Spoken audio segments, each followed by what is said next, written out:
Degrees of freedom. ये degrees of freedom होता क्या है? मान लो हमारे पास कोई एक इस तरीके से एटम या मॉलिक्यूल है। अगर इस एटम को मैं कुछ एनर्जी दूं तो उस एनर्जी का यूज़ ये किस तरीके से करेगा? उस एनर्जी का यूज़ करके ये मूव करने लगेगा। इसके पास काइनेटिक एनर्जी आ जाएगी 12mv²।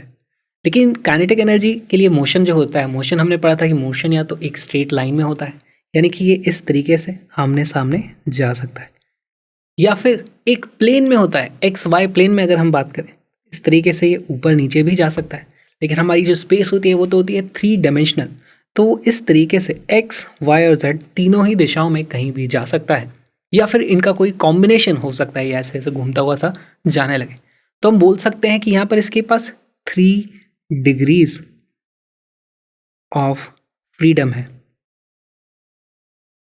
कुछ लोगों को यहाँ पे कन्फ्यूजन होता है कि यार इसके पास एक ही डिग्री ऑफ फ्रीडम है, या तो ये मोशन करेगा या नहीं करेगा। फ्रीडम तो है बस मूव करने की, लेकिन हम ये जानना चाहते हैं कि कितनी तरीके से इसको एनर्जी दी जाए, तो कितने डायमेंशंस में वो उसको स्प्रेड कर सकता है, कितने डायमेंशंस में उसको इक्वली डिस्ट्रीब्यूट कर सकता है।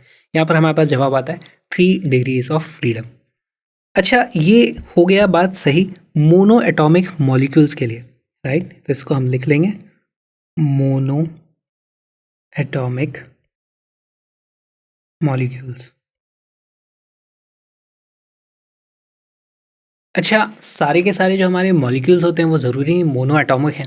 जैसे कि हमारी हाइड्रोजन गैस या फिर अगर हमारे पास ऑक्सीजन गैस है, क्योंकि इसमें 2 एटम्स हैं तो इसको हम क्या बोलेंगे? Diatomic molecules. इसमें कितनी डिग्री ऑफ फ्रीडम होंगी? देखो, मूव तो ये भी तीनों दिशाओं में कर सकता है, तो हमारे पास ये एक्स डायरेक्शन में एक मोशन हो सकता है, वाई डायरेक्शन में एक मोशन हो सकता है, और इस तरीके से जेड डायरेक्शन में भी मोशन हो सकता है। तो हम बोलेंगे 3DOF degrees of freedom in translation. यहाँ पर भी जो 3DOF थी हमारे पास वो ट्रांसलेशन की ही थी, है ना? ट्रांसलेशन मतलब मूव कर पाना। लेकिन इस मॉलिक्यूल में कुछ खास बात होगी, ये मॉलिक्यूल इस तरीके से रोटेट भी कर सकता है। तो अब यहाँ पर देखो, हमारे पास ये जो मॉलिक्यूल है इसको हम ऐसे घुमा सकते हैं, ये इधर आ जाएगा, ये इधर आ जाएगा। तो इसका जो एक्सिस ऑफ रोटेशन है वो है ये वाला एक्सिस ऑफ रोटेशन। इस तरीके से ये रोटेट कर सकता है, या फिर हम इस एक्सिस के अबाउट भी रोटेट कर सकते हैं, ये इधर चला जाएगा, ये ऐसे आ जाएगा। तो हमारे पास एक एक्सिस ऑफ रोटेशन यहाँ भी आ गया। और क्या ये इस एक्सिस के अबाउट भी रोटेट कर सकता है? अगर ऐसा हमें कोई एक्चुअल डंबल दे दे तो हम बोलेंगे हाँ यार देखो ये पेंसिल भी है, ये रोटेट कर रही है। लेकिन एटम्स और मॉलिक्यूल्स में उसको इतना छोटा होता है, ये तो मैंने इस तरीके से बड़े बड़े बना दिए कि उसको हम इस दिशा में रोटेट नहीं कर सकते, वो उसका एक्सिस ऑफ रोटेशन नहीं हो सकता। तो यहाँ पर हमारे पास 3 डिग्रीज ऑफ फ्रीडम होती है ट्रांसलेशन वाली, लेकिन सिर्फ 2 ही डिग्री ऑफ फ्रीडम होती है रोटेशन वाली। तो हम यहाँ पर लिखेंगे 2DOF इन रोटेशन। तो हमारे पास टोटल कितनी हो गई? 5 डिग्रीज ऑफ फ्रीडम यहाँ पर हो जाती है, which is equal to 5 degrees of freedom total. अच्छा, यहाँ पर और एक चीज़ है, ध्यान से देखो, क्या ये इस तरीके से आसपास आ सकता है, ऐसे वाइब्रेट कर सकता है? उनके बीच में ये जो भी बॉन्ड है वो बॉन्ड भी मान लो एक स्प्रिंग की तरह है, तो वो ऐसे वाइब्रेट कर सकता है। तो इसके पास एक एक्स्ट्रा डिग्री ऑफ फ्रीडम आ सकती है यहाँ पर, वाइब्रेशन वाली। तो यहाँ पर हमें डायटोमिक मॉलिक्यूल भी 2 तरीके के होंगे, या तो वो एकदम रिजिड हो जाएंगे जो यहाँ पे वाइब्रेशन नहीं हो सकता, या फिर उसमें वाइब्रेशन की गुंजाइश होगी। तो यहाँ पर हम लिखते हैं डायटोमिक मॉलिक्यूल, ये है रिजिड। अगर वो रिजिड मॉलिक्यूल है तो ऐसा होगा, लेकिन अगर वो रिजिड नहीं हुआ तो उसमें हमारे पास एक्स्ट्रा डिग्री ऑफ फ्रीडम आ जाएगी, +1 degree of freedom in vibration. अब यहाँ पे एक छोटी सी ट्रिक है। वाइब्रेशन दिखता तो हमें इस तरीके से वाइब्रेशन हो रहा है तो उसमें 1 डिग्री ऑफ फ्रीडम होगी, लेकिन ये सोचना गलत है। यहाँ पर एक्चुअली वाइब्रेशन में हमारे पास 2 डिग्री ऑफ फ्रीडम होती है। क्यों? क्योंकि वाइब्रेशन में हमारे पास एक काइनेटिक एनर्जी होती है और एक पोटेंशियल एनर्जी होती है। तो काइनेटिक एनर्जी में हमारे पास 1 डिग्री ऑफ फ्रीडम होगा, लेकिन जब काइनेटिक एनर्जी मैक्सिमम होती है तो पोटेंशियल एनर्जी मिनिमम होती है। जब पोटेंशियल एनर्जी मैक्सिमम होती है तो काइनेटिक एनर्जी मिनिमम होती है। ये हम पढ़ चुके हैं स्प्रिंग मास सिस्टम में। तो इसीलिए हमारे पास एक हो जाती है काइनेटिक एनर्जी की और दूसरी होती है पोटेंशियल एनर्जी की। तो हमारे पास इस तरीके से 2 डिग्री ऑफ फ्रीडम होती है वाइब्रेशन वाली। तो हमारे पास 5 डिग्री ऑफ फ्रीडम के साथ साथ एक ऑप्शन होता है 5 + 2 which is equal to 7 degree of freedom भी हो सकती है वाइब्रेशन हुआ तो, वाइब्रेशन ऑप्शन अगर वहाँ पे अवेलेबल है तो। फिर हमारे पास और एक तरीके के मॉलिक्यूल होते हैं जिसमें 2 से ज़्यादा हमारे पास एटम्स हो। 2 से ज़्यादा हो जाएंगे तो क्या हो जाएगा, अभी तक देखो ये एक लीनियर बॉडी थी, एक लाइन में ही था उसका जितना भी मास था, लेकिन अगर 2 से ज़्यादा एटम हो जाएंगे और वो नॉन लीनियर भी होना चाहिए, एकदम स्ट्रेट नहीं होना चाहिए इस तरीके से, है ना, कुछ इस तरीके का H2O जैसा मॉलिक्यूल होना चाहिए, इधर वाटर है, इधर ऑक्सीजन है, इधर हाइड्रोजन है। तो ये अब एक नॉन लीनियर हमारे पास मॉलिक्यूल आ गया। नॉन लीनियर हो गया तो क्या हो जाएगा, हमारे पास ये जो मिसिंग हमारे पास एक रोटेशनल डिग्री ऑफ फ्रीडम थी वो भी एक्टिवेट हो जाएगी और हमारे पास नई डिग्री ऑफ फ्रीडम्स टोटल हो जाएंगी। यहाँ पे भी वैल्यू 3 होगी, ये भी 3 होगी, तो टोटल 6 डिग्री ऑफ फ्रीडम हो जाएगी। तो उसको भी हम लिख देते हैं यहाँ पर poly atomic molecule. Poly atomic, वैसे तो डायटॉमिक भी पॉली एटॉमिक हो जाता है, एक से ज़्यादा है तो मल्टीपल होगा यहाँ पर। तो यहाँ पे मैं लिख दूंगा नॉन लीनियर। नॉन लीनियर हमारे पास होना चाहिए। इस केस में हमारे पास मान लो ऐसा कुछ मॉलिक्यूल है, इसमें हमें ये 3 डिग्री ऑफ फ्रीडम मिलेंगी ट्रांसलेशन की, तो 3 DOF ट्रांसलेशनल।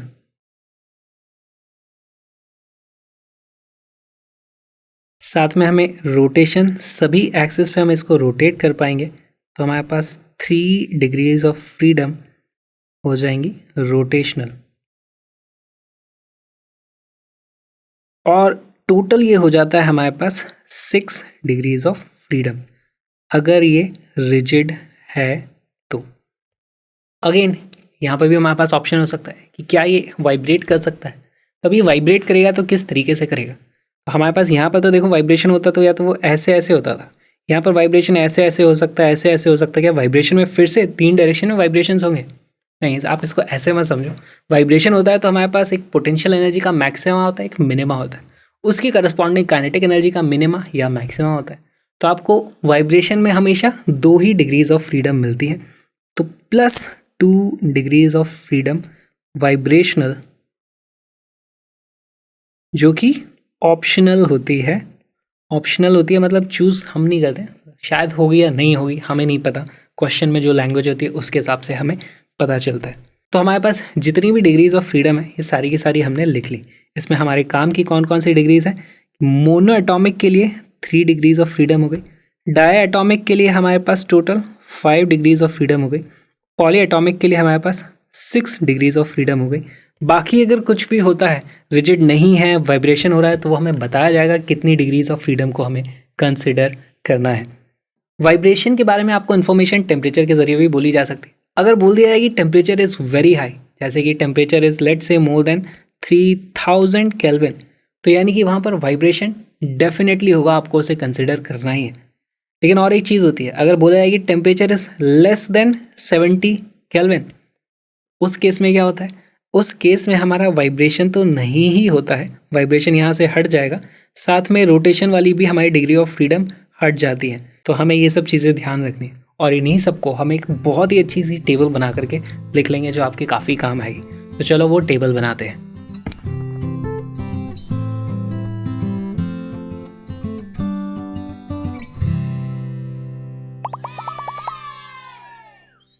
यहाँ पर होगा हमारे पास नंबर ऑफ एटम्स, फिर हमारे पास अगर नंबर ऑफ एटम 1 है तो हमारे पास अलग केस होने वाला है, नंबर ऑफ एटम्स 2 है तो हमारे पास अलग केस होगा, number of atoms more than 2 non linear, उस केस में क्या होगा, हमारी डिग्रीज ऑफ फ्रीडम हम यहाँ पर लिखते हैं डिग्री ऑफ फ्रीडम। अगर हमारे पास मोनो एटॉमिक मॉलिक्यूल है तो उसमें डिग्री ऑफ फ्रीडम सिर्फ होती है 3।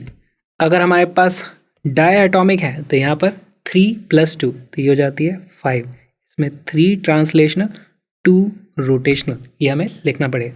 और यहाँ पर हो जाएगी नॉन लीनियर के केस में 3 ट्रांसलेशनल और 3 ही रोटेशनल, इस तरीके से हमें वैल्यू लिखनी है। तो ये वो वैल्यूज़ हैं जो हमारे सबसे ज़्यादा काम आने वाली है, इनको हम हाईलाइट कर लेंगे।